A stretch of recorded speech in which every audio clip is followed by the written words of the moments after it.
अस्सलामुअलैकुम विद्यार्थियों। तारीख 16/2/2021 ધોરણ 4 સ્વાધ્યાય પોથીમાં પેજ નંબર 60 થી 62 ચલાવવાનું છે અને લખાવવાનું છે। તો ચાલો વિદ્યાર્થીઓ લખીએ। પ્રતિભા કયા નિયમનું પાલન કરતી જોવા મળે છે? પ્રતિભા સાંજે 7 વાગે ત્યારે ઘરે પહોંચી જવાના નિયમનું પાલન કરતી જોવા મળે છે। મીના કાકી સાથે કોણ કોણ દરિયા કિનારે ગયા? મીના કાકી સાથે પિન્ટુ, પિંકી અને તેમના મિત્રો દરિયા કિનારે ગયા। કરશન ખેતી સિવાય શું અલગ કરવાની ઈચ્છા છે? કરશનના ગામમાં અનાજ દરવાની ઘંટી નથી, તેથી તેને ગામમાં અનાજ દરવાની ઘંટી નાખવાની ઈચ્છા છે। રીતુ મીનાના ઘરે જતા કેમ ડર છે? રીતુને મીનાના કાકાથી ખૂબ જ ડર લાગે છે, તે રીતુનો હાથ પકડે છે, તે બાબતમાં રીતુને ગમતું નથી, આથી રીતુ મીનાના ઘરે જતા ડરે છે। નીચેના પ્રશ્નોના ઉત્તર લખો। તમારા ઘરના કોઈ રસપ્રદ બનાવ વિશે વાત કરો જ્યારે કોઈ વસ્તુઓ માટે ઝઘડા થયા હશે। અમારા ઘરમાં દરેક વ્યક્તિનો ટીવી જોવાની સમય નક્કી છે, પરંતુ થોડા મહિના અગાઉ એક રવિવાર દાદાને સમાચાર જોવાના હતા, દાદીને શિવકથા જોવી હતી અને પપ્પાને ક્રિકેટ ફાઇનલ મેચ જોવી હતી, બહેનને ડાન્સનો કાર્યક્રમ અને મમ્મી ફકડી શોની ફાઇનલ જોવી હતી। આ બાબતે ઘરમાં થોડી સમય દલીલો ચાલી હતી। છેવટે પપ્પા ટીવી બંધ કરી કાકાના ઘરે મળવા જવાનો પ્રોગ્રામ બનાવ્યો। તમે લોકો બીજે ક્યાંય ઝઘડતા જોયા છે? હા, અમે એકવાર ટ્રેનમાં અમે જતા હતા, આગળના સ્ટેશને ટ્રેન ઊભી રહી, ત્યાં પેસેન્જર હતા, બધા જ પેસેન્જર ડબ્બાઓમાં ચડવા ધક્કામુક્કી કરતા, ત્યારબાદ એક બેઠક ઉપર બેસવા માટે બે પેસેન્જર ઝઘડતા લાગ્યા, આખરે લોકો તેમને છૂટા પાડ્યા। શું તમે વિચારો છો કે છોકરા છોકરીઓ, પુરુષો અને મહિલાઓ માટે અલગ અલગ નિયમ હોવા જોઈએ? ના, બંને માટે અલગ અલગ નિયમો હોવા જોઈએ નહીં, બંને માટે એક જ સરખા નિયમ હોવા જોઈએ, કેમ કે સ્ત્રી પુરુષને સમોવડી છે અને જીવન રથમાં બે પૈડા છે। સમાજની આપણી જૂની માન્યતા ત્યજી દેવી જોઈએ, સ્ત્રીને પણ પુરુષ જેટલું જ સન્માન મળવું જોઈએ। તમારા કુટુંબમાં કોઈ મીના કાકી જેવું છે? કોણ?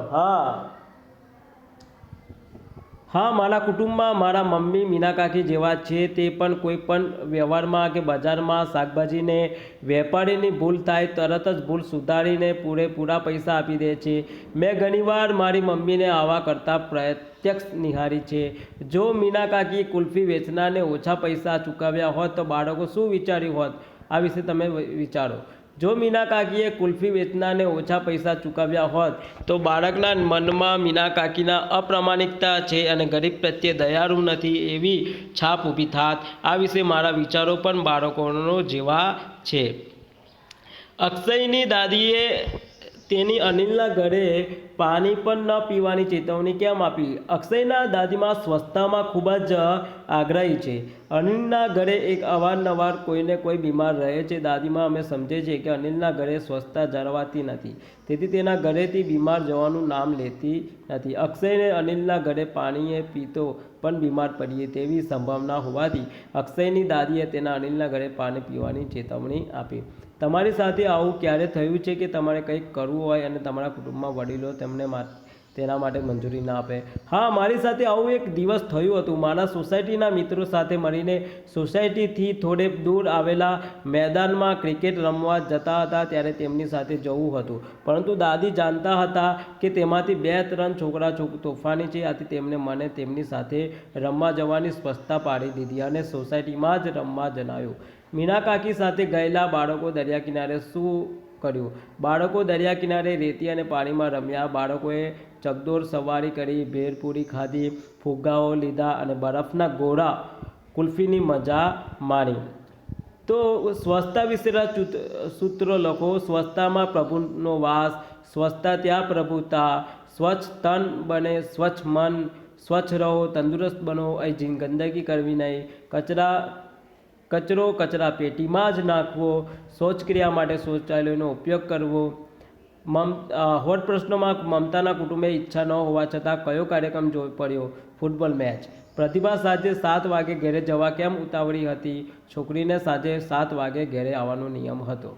મીના કાકી કુલ્ફી વેચનારને ભૂલ હોવા છતાં પૂરા પૈસા ચૂકવ્યા, આ બાબતે બાળકો મીના કાકી પાસેથી કયો ગુણ શીખ્યા? ઈમાનદારીનો।